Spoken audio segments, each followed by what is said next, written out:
사랑하는 성도 여러분, 우리 앞뒤적으로 한번 인사할까요? 사랑합니다. 축복합니다. 주일에 배워서 반갑습니다.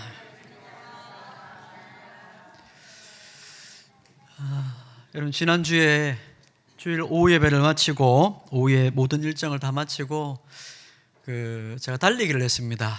평림 1주로를 달렸거든요. 한 이틀 무릎이 안 부러지더라고요. 그래서 집사람이랑 참 많이 다툽니다. 몸이 상할 정도로 뛰면 어떠냐, 어떻게 하냐. 근데 저는 제 지론은 그렇습니다. 몸이 힘들어야 운동이 된 거다. 몸이 힘들지 않으면 그게 무슨 운동이냐. 몸이 아프고 힘들고 뭔가 무리한 흔적이 있어야 이 사람이 진짜 제대로 운동이 되었구나. 육체의 단련도 그렇거든요. 영혼의 단련도 마찬가지입니다, 여러분. 기도하는 일이 그냥 가만히 있어도 되고 저절로 되고 그냥 가만히 있어도 쉬운 일이면 누구나 합니다. 그런 것은 단련이라고 하지 않지요. 하고 나면 몸이 힘들고 하고 나면 뭔가 잘 안 되고 괴롭고 그것이 단련입니다. 그렇지요? 제가 오늘도 뛸 겁니다. 마치고 무릎이 구부러지나 안 구부러지나 한번 뛰어보려고 합니다. 여러분, 영혼의 단련을 올 한 해 잘 감당하시기를 바랍니다. 우리 하나님은 모든 권위를 세우시는 하나님이십니다. 우리가 살아가는 현대 사회는 탈권위 시대죠. 권위가 없습니다. 권위를 부정하죠. 너도 나도 권위를 부정합니다. 권위 없는 공동체를 제일 아름다운 것이라고 얘기합니다. 우리가 살아가는 시대가 그런 시대가 되어버렸죠. 권위 없는 목사님, 야, 최고 좋은 목사님. 권위 없는 장로님, 와, 우리 교회 장로님 최고 좋은 장로님. 권위 없는 사장님. 참 이 겉으로 좋은 것처럼 보입니다만 여러분, 이런 것들은 우리 시대 정신 때문에 생겨난 가치관입니다. 우리 하나님은 가장 아름다운 권위를 통해 가장 아름다운 공동체를 세워가시는 하나님이십니다. 물론 우리는 이 땅에서 하나님께서 주신 아름다운 권위를 아주 부당하게 사용하는 사람들을 종종 봅니다. 어린아이의 손에 들려진 칼과 같은 것이지요. 칼은 여러 가지 용도로 사용됩니다만 어린아이의 손에 들려지면 그 칼은 굉장히 위험한 수단이 되는 것 아닙니까? 마찬가지로 우리 시대의 권위가 이렇게 사람들로부터 배척을 받고 권위 자체를 사람들이 부당하고 잘못된 것처럼 여기는 이유는 앞서서 그 권위를 행사했던 사람들이 하나님께서 그 권위를 주신 그 뜻대로 사용하지 아니하고 권위주의에 빠져서 그것이 마치 자기의 권리인 것처럼 자기가 가진 특권인 것처럼 오용해서 그렇습니다. 로마서 13장 1절에서 각 사람은 위에 있는 권세들에게 복종하라고 말씀하셨습니다. 권세는 하나님께로부터 나지 않음이 없다고 말씀하셨지요. 그러나 이 권세를 잘못 사용하게 되면 사람들이 비뚤어지게 됩니다. 하나님께로부터 난 권세를 가장 오용했던 사람들이 누굽니까? 이 세상 임금들이죠. 우리가 보는 사무엘상에서 이스라엘 백성들이 우리에게도 이방 나라, 세상 나라 임금 같은 임금이 있어야 됩니다. 우리도 그런 사람 세워주십시오 라고 요구를 했을 때 이스라엘 백성들이, 하나님의 백성들이 이것을 이해 못한 겁니다. 그들은 하나님께서 왕에게 요구하시는 것과 동떨어진 자들 아닙니까? 권위를 가지고 자기 배를 불리고 자기 이익을 탐하는 세상 임금, 그런 임금은 세워봤자 우리들에게 해를 끼치는 자들이지 절대로 하나님께서 원하시는 공동체를 세우는 임금이 될 수가 없습니다. 그러니까 이스라엘이 잘못 구한 거죠. 그러나 우리 하나님의 권세, 왕이라는 직분은 백성들을 위해 허락된 자리고, 왕은 하나님의 백성들이 길을 잃고 있을 때 백성들을 바른 길로 인도해서 하나님이 아니라 다른 곳에 가서 방황하고 유리하며 하나님 없이 영적으로 헐벗어서 무엇을 먹고 살아야 되는지 굶주리고 있는 사람들, 그런 사람들을 하나님께로 데리고 오고 하나님께서 주신 양식을 먹이고 하나님의 은혜로 보호하는 자, 이런 왕이 되어야 되는 것이죠. 백성들을 하나님의 말씀대로 다스리고 인도해야 될 자, 이게 하나님의 권위를 입은 자들의 사명인 겁니다. 비록 백성들의 요구는 우리도 세상 나라 임금 같은 왕을 세워주십시오 라고 요구를 했지만, 이제 하나님은 사울 왕을 세우면서, 사울아, 내가 세우고 싶은 왕은 그런 사람이 아니다. 너가 왕이 무엇하는 것인지를 잘 배워서 진짜 왕으로서 역할을 했으면 좋겠다. 그래서 세 가지 징조를 주시는 겁니다. 우리가 오늘 읽은 말씀에 세 가지 징조를 통해 너가 반드시 왕이 될 것이고 왕은 이런 역할을 하는 사람이야 라고 가르쳐 주시는 것이 오늘 말씀입니다. 우리가 앞서 두 가지를 이미 배웠죠. 하나는 하나님의 잃어버린 백성들을 다시 되찾기 위해서 자기 목숨도 아끼지 아니하는 자, 이게 왕의 역할입니다. 두 번째는 무엇입니까? 하나님의 말씀대로 살아가면 하나님께서 내게 양식을 주실 것인데, 하나님께서 주신 것을 백성들에게 기꺼이 나눠주는 자, 백성들이 먹고 살아갈 수 있도록 예수님께서 이 역할을 그대로 감당하셨죠. 예수님은 우리를 위해서 자기 목숨을 내어주셨습니다. 우리 영적으로 굶주리고 헐벗은 우리를 먹고 살게 하시기 위하여서 자기의 살과 피를 내어주신 분이십니다. 이제 오늘 세 번째 징조를 살펴보려고 합니다. 징조의 내용은 사울이 하나님의 산에 이르게 될 것인데, 거기서 성읍으로 들어가게 될 때 한 일단의 무리를 만난다는 겁니다. 어떤 사람을 만난다는 겁니까? 예언하며 내려오는 선지자의 무리를 만날 것이다. 여러분, 참 이 징조가 묘하죠. 하나님의 산에 이르러서 이제 성읍으로 들어갈 건데, 거기서 예언을 하며 내려오는 선지자의 무리를 만날 것이다. 그 무리를 만나게 되면 너도, 성령님이 너에게 임해서 너도 이 선지자들처럼 예언하게 될 거다. 이게 세 번째 징조입니다. 여러분, 이게 다 뭔 소리입니까? 이 말씀만 들으면 이게 무슨 내용인가 참 이해하기 어렵습니다만, 이 징조를 하나하나 우리가 따져보면 하나님께서 사울에게 이 징조를 주신 이유가 무엇인지 우리가 살피고, 나도 도대체 이 왕이 백성들을 위해 하는 싸움이라는 게 뭔지 배워서 나도 왕의 싸움을 하겠습니다 결단하는 것이 오늘 우리 설교의 목표입니다. 여러분, 첫 번째로 우리가 생각해야 되는 것은 뭐냐면, 사울이 지금부터 이 세 번째 징조를 경험하게 될 장소가 어딘지를 살펴보는 겁니다. 여러분, 오늘 말씀에 보면 이렇게 얘기를 하고 있죠. 오늘 말씀의 5절에 보시면 이렇게 얘기합니다. 그 후에 네가 하나님의 산에 이르리니 라고 얘기합니다. 하나님의 산이라고 장소를 번역하고 있지요. 이 산이라고 번역한 이 단어는 히브리어로 어떻게 읽냐면 이렇게 읽습니다. 기브아라고 읽습니다. 여러분, 기브아 들어보셨죠? 그러니까 번역을 기브아, 이 산이라고 이렇게 번역을 했지만 실제로 이 장소는 하나님의 기브아 이렇게 번역하는 것이 옳습니다. 사울의 고향이죠, 기브아. 산이라는 뜻도 있고 언덕이라는 뜻도 있는데 사울의 고향입니다. 그러니까 지금 아버지 집으로 돌아온 겁니다. 자기 고향으로 돌아온 거죠. 하나님의 기브아라고 부른 겁니다.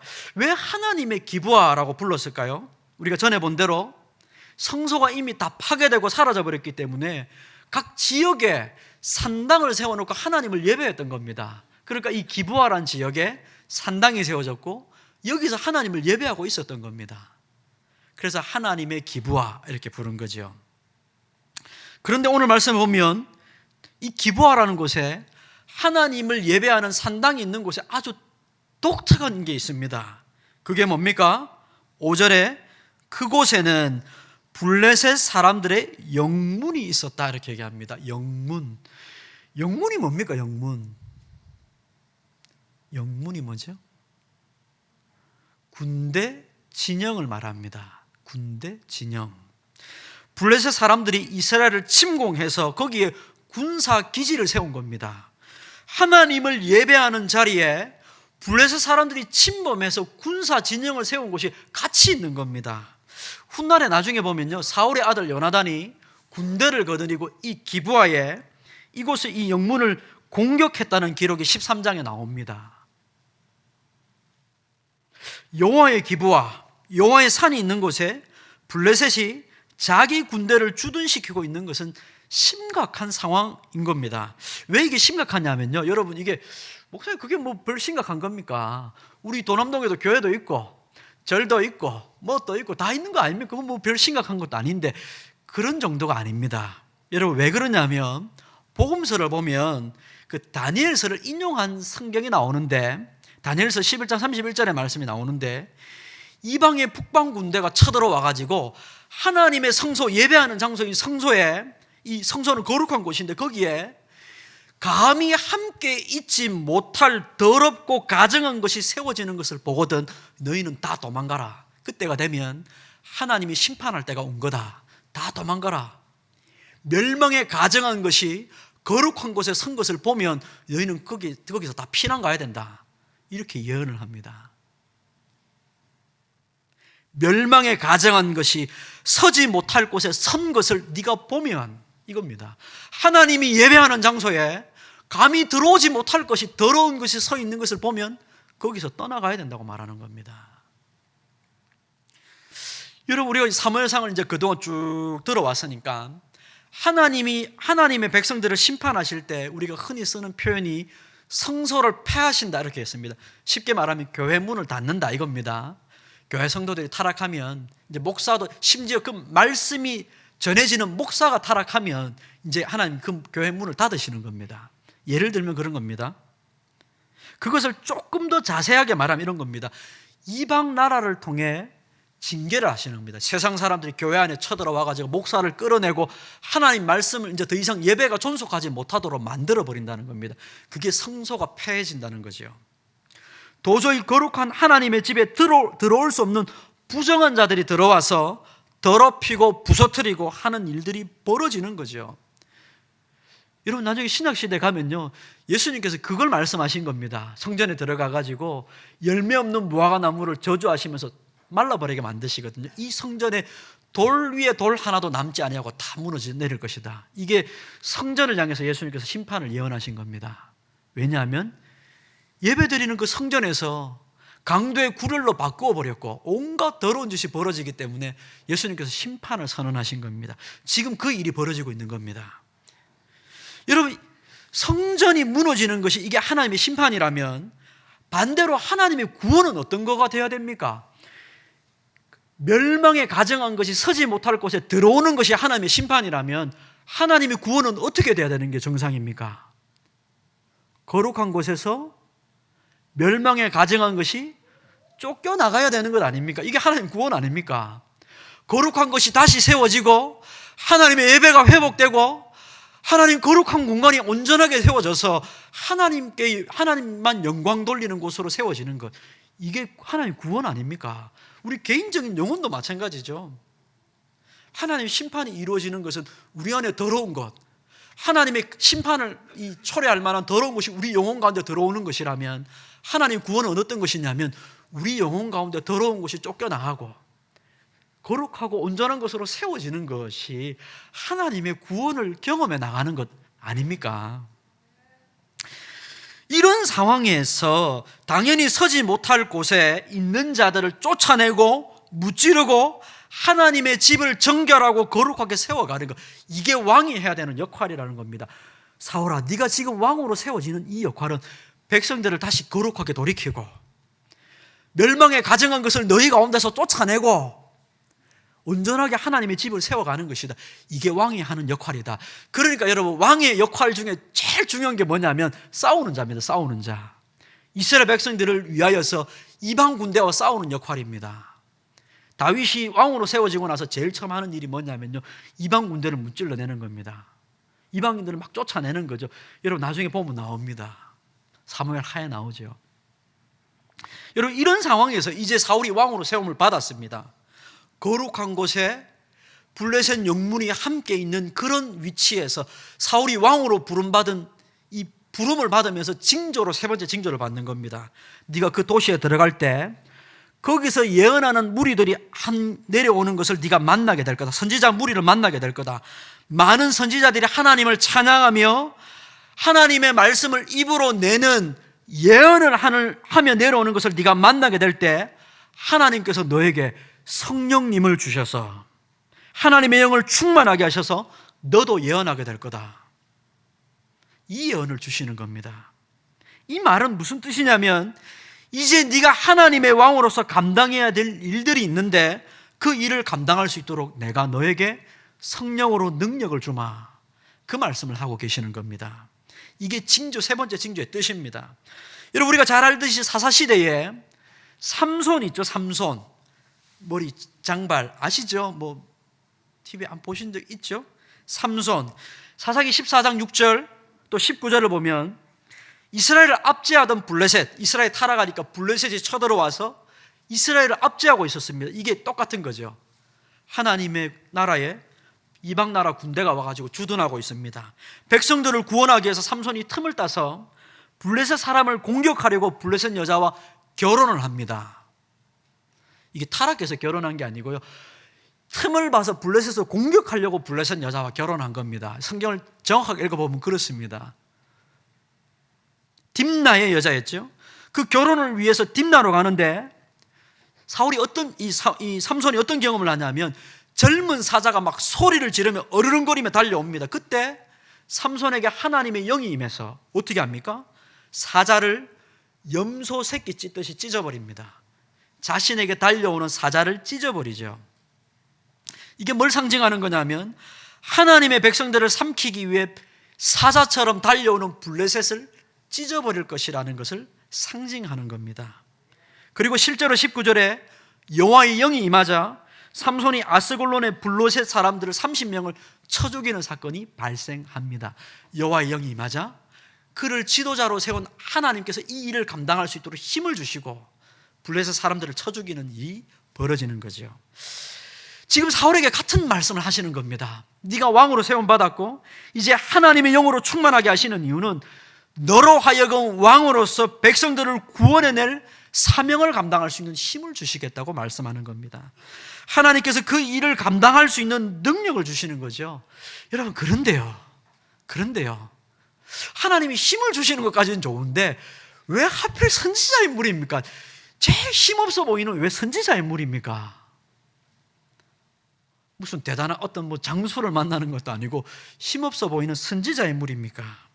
왜 또 하필 하나님의 영이 임했는데 하나님의 말씀을 예언하는 일이 사울에게 벌어진다고 말씀하는 겁니까? 이건 그가 왕으로 부름받았고 이제 감당해야 될, 백성들을 위해 감당해야 될 왕의 싸움이라는 게 도대체 어떤 건지를, 그 정체를 규명하려고 우리에게 가르쳐 주시는 말씀입니다. 왕이 백성들을 구원하기 위해서 블레셋과 이제 싸워야 되고 하나님의 성령으로 충만해져서 그 일을 감당해야만 할 능력을 있어야 되는 겁니다. 그런데 여러분, 도대체 왕의 싸움이라는 게 뭡니까? 하나님께서 주시는 능력으로 감당해야 될 왕의 싸움이라는 게 정체가 뭡니까? 여러분, 우리 시대 많은 성도들이 도대체 이 영적 싸움, 왕의 싸움이라는 것에 대해서 정체가 뭔지에 대해서 사람들이 참 많이 놓치는 것 같습니다. 왕의 싸움이라는 게 뭐죠? 여러분, 이 자리에 앉아 계신 여러분들도 이제 돌아가시면 적어도 내가 예수님을 믿는 성도로서 우리의 왕 대신 주님과 함께 세상에서 왕 같은 제사장으로 살아가기 위해서 왕의 싸움을 감당해야 되는데 왕의 싸움이라는 게 도대체 뭡니까? 성도로 이 세상을 살아간다는 게, 세상을 이긴다는 게 도대체 뭘 말하는 겁니까? 여러분, 가장 대표적인 기름 부음 받은 자, 왕으로서 블레셋과의 싸움에서 싸우는 사람이 누구냐면 다윗이죠. 다윗. 사울은 이 블레셋과의 싸움에서 결국 실패하거든요. 왕으로 부름받았지만 실패합니다. 성령으로 기름 부음 받아서 이 왕의 싸움을 감당해야 될 힘을 얻었지만 그 힘을 가지고 엉뚱한 데 써버립니다. 왕의 싸움이 뭔지를 몰라서 그렇습니다. 나중에 훗날에 보면 블레셋과의 싸움에서 훗날 이 왕이 나가서 싸워야 될 왕이 필요한 자리에서 이 사울이 두려워서 벌벌 떠는 장면이 나옵니다. 언제죠? 사울이 벌벌 두려워서 떠는 장면이 나오는데 언제입니까? 골리앗이죠, 골리앗. 이 이스라엘 백성들보다 이 목 위에 하나가 더 있는 것처럼 키가 큰 이 사울이 자신보다 훨씬 큰 골리앗을 만났을 때 벌벌 두려워 떱니다. 그때 이 사울 대신에 누가 나가냐면 다윗이 골리앗 앞에 나갑니다. 다윗이 그렇게 고백을 하죠. 여러분, 나가면서 어떻게 고백했는지 여러분 기억나십니까? 뭐라고 고백하죠? 너는 기억 안 나십니까? 칼과 창과 단창으로 내게 나오거니와 나는 뭡니까? 만군의 여호와의 이름으로 나아간다 소리칩니다. 여러분, 왕의 싸움이라는 건 칼과 창과 단창으로 무장한 블레셋과 싸워서 백성들을 구원해낼 왕의 싸움이라는 것은 칼, 창, 단창보다 더 큰 무기를 구비하는 게 아닙니다. 왕의 싸움이라는 건 그런 게 아니죠. 칼, 창, 단창으로 네가 나오면 나는 대포, 총, 핵무기를 들고 난 나가겠다. 이렇게 하는 게 왕의 싸움이 아니라는 겁니다, 여러분. 성도들은 이렇게 신앙생활 하려고 합니다. 성도들은 이렇게 하려고 합니다라고 얘기하니까 죄송합니다. 아닌데, 여러분은 아닌데, 제가 그렇게 얘기하니까 좀 단정지어 얘기하니까 좀 죄송합니다만, 칼, 창, 단창으로 무장했다면 나는 총과 대포와 핵무기로 무장하겠다. 이런 것은 왕의 싸움이 아닙니다. 하나님께서 세우신 왕은 하나님만을 신뢰하는 믿음을 가지고 그분의 말씀을 가지고 나아가는 자가 왕의 싸움을 감당하는 자죠. 왕 대신 하나님이 싸우실 그 자리에 대신 나아가는 겁니다. 이게 왕입니다. 하나님 세우신 왕입니다. 그래서 우리 주님께서 싸우신 영적 싸움의 자리가 왕궁이나 화려한 자리가 아니라 십자가인 겁니다. 예수님이 싸우신 자리는 십자가죠. 고난받는 자리입니다.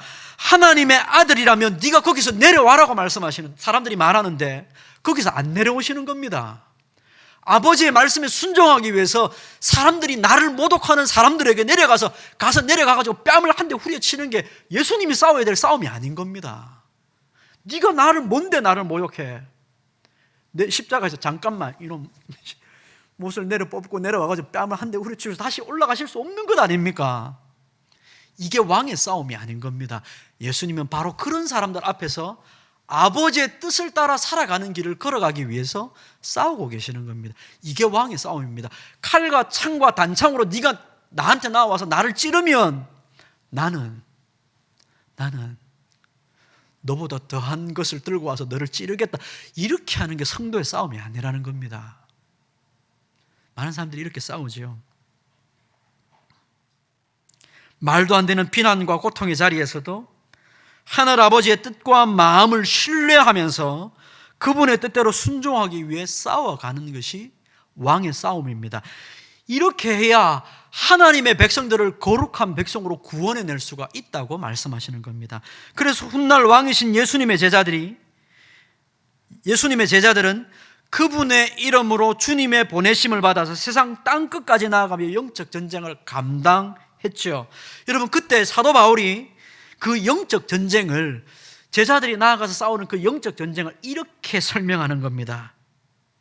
고린도 후서 10장 3절 4절 우리는 육신으로 행하나 육신에 따라 싸우지 아니한다. 우리의 싸우는 무기는 육신에 속한 것이 아니기 때문이다. 사도 바울이 이렇게 얘기합니다. 우리는 육신으로 지금 살아가고 있지만 우리는 육신에 따라서 싸우는 사람이 아니다. 왜냐하면 우리가 싸우는 무기는 육신에 속한 것이 아니기 때문에 저 세상 사람들이 칼과 창과 단창으로 나한테 나와도 나는 그런 것을 들고 싸우는 사람이 아니다. 사도 바울이 그렇게 얘기하는 겁니다. 이렇게 고백한 사도 바울이요, 교회에도 동일한 것을 요구합니다. 고린도후서 10장 7절. 여러분, 성경 한번 찾아볼까요? 이거 좀 진짜 중요해서요. 고린도후서 10장 7절 한번 보십시오. 이 말씀을 한번 찾아보겠습니다. 고린도후서 10장 7절.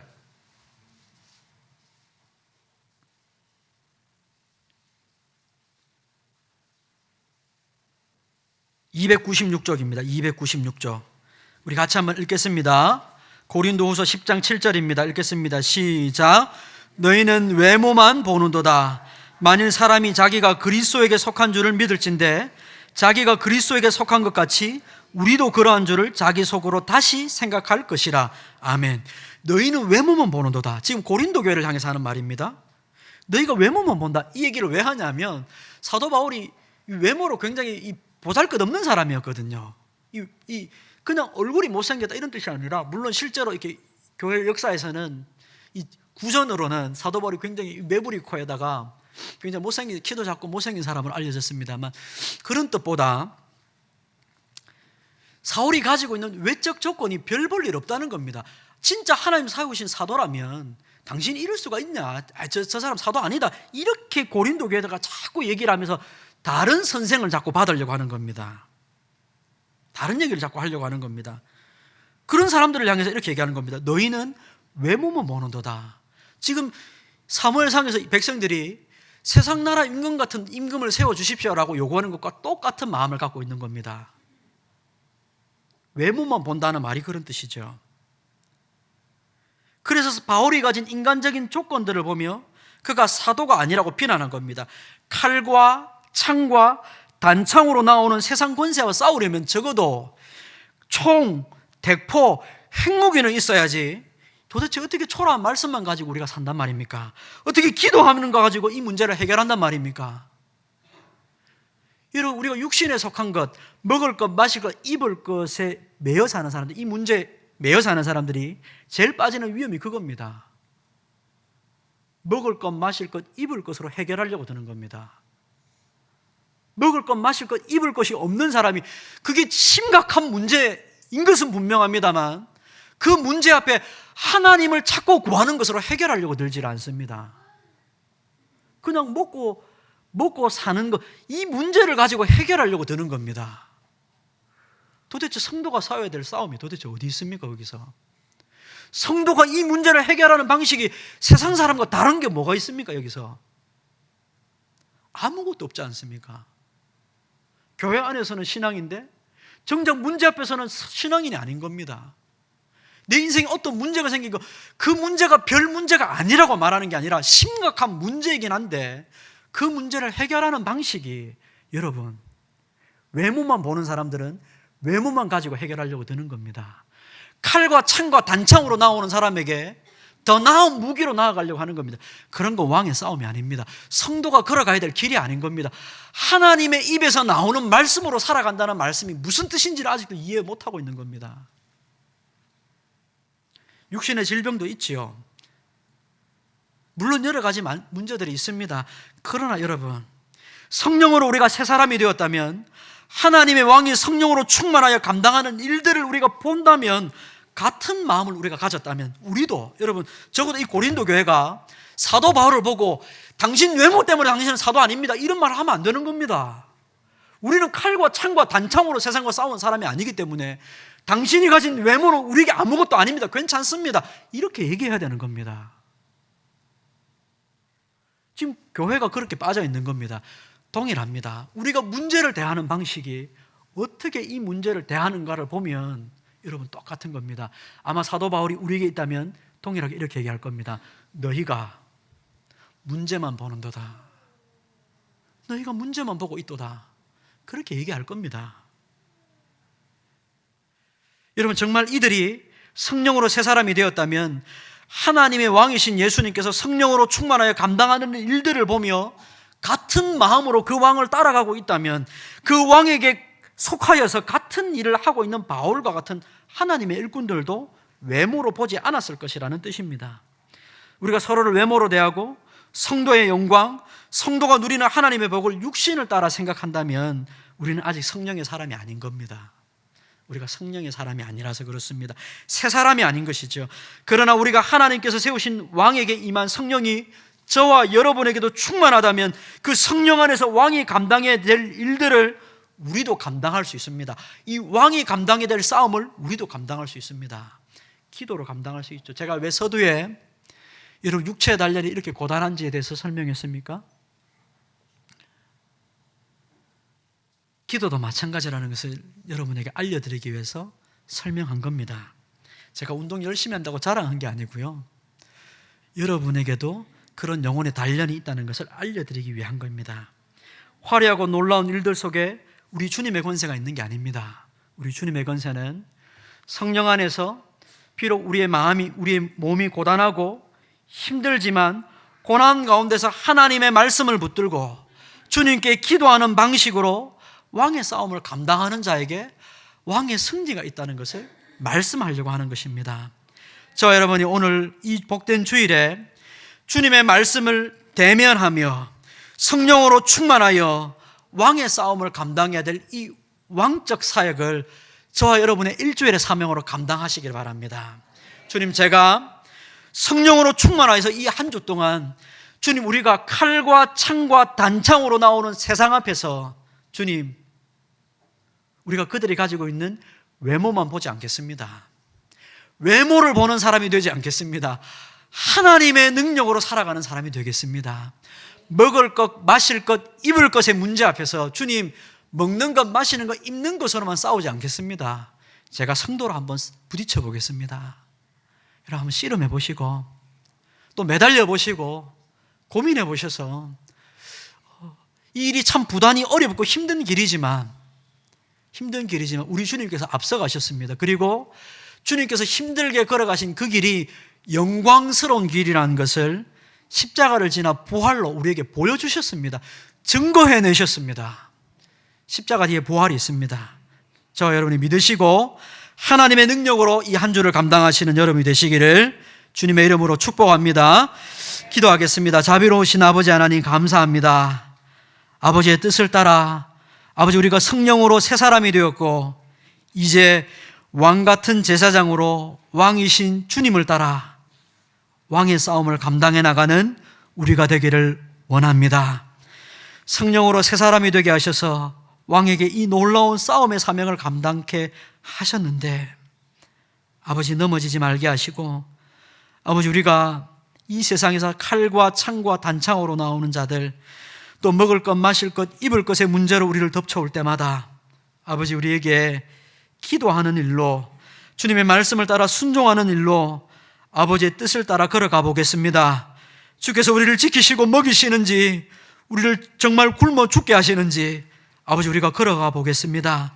주님, 입혀주시고 먹여주시고 마시게 하셔서 우리 하나님께서 왕에게 참으로 먹을 것을 주시는 분이신 것을 체험할 수 있도록 역사하여 주옵소서.